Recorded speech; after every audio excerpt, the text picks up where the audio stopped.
ऐसा क्वेश्चन अगर एग्जाम में आ जाए तो क्या करोगे आप? क्या कहता है क्वेश्चन में?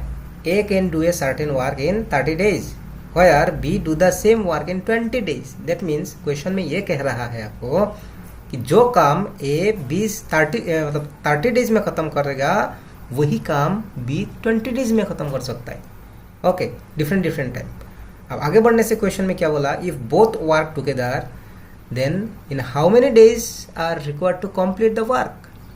both work together, दोनों अगर एक साथ काम करेगा that is A plus B, अगर दोनों एक साथ काम करेगा तो कितना दिन लगेगा?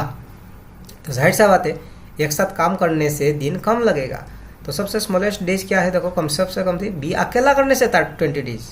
दैट मीन्स उसके साथ अगर कोई एक दूसरा बंदा जोड़ जाए बी के साथ तो 20 days से भी कम टाइम लगेगा।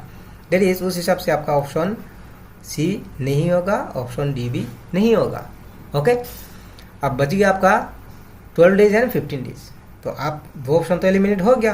अब वो दोनों में से आप तुक्का या लॉटरी जो भी बोलते हो आप एक ऑप्शन लिख सकते हो एग्जाम में। ओके, लेकिन अगर आप परफेक्टली 100% करेक्ट करना चाहते हो वो भी 1 मिनट का अंदर में, तो देखो सिंपल सा काम क्या करना है आपको, ये जो भी हुआ सिंपल सा है, आपको ए प्लस बी ढूंढना है ना।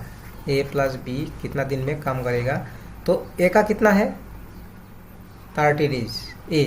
तो जो भी डेज बोल रहा है 1 ऊपर रखो और उस वैल्यू को आप नीचे रखो, ठीक है। तो देन उसका है 1/20। इसके बाद सिंपल सा काम क्या करना है आपको, यहाँ पे एलसीएम लेना है।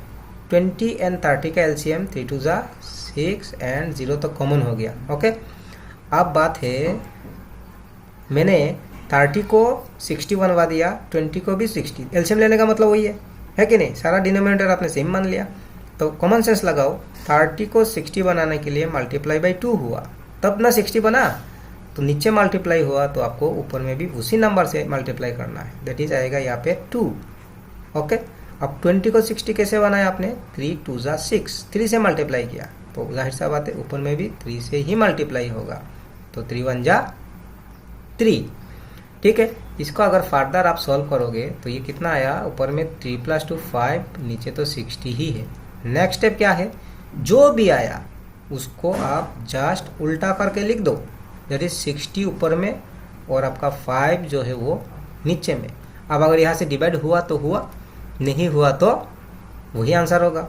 आप 5 से अगर 60 को डिवाइड दोगे तो कितना आएगा भाई? 5 1 5, 5 2 10, दैट इज 12 days आपका आंसर है।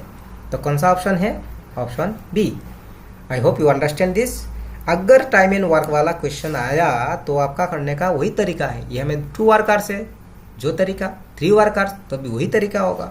ओके, तो ऐसा क्वेश्चन अगर पाना है तो मेरे साथ बने रहिए।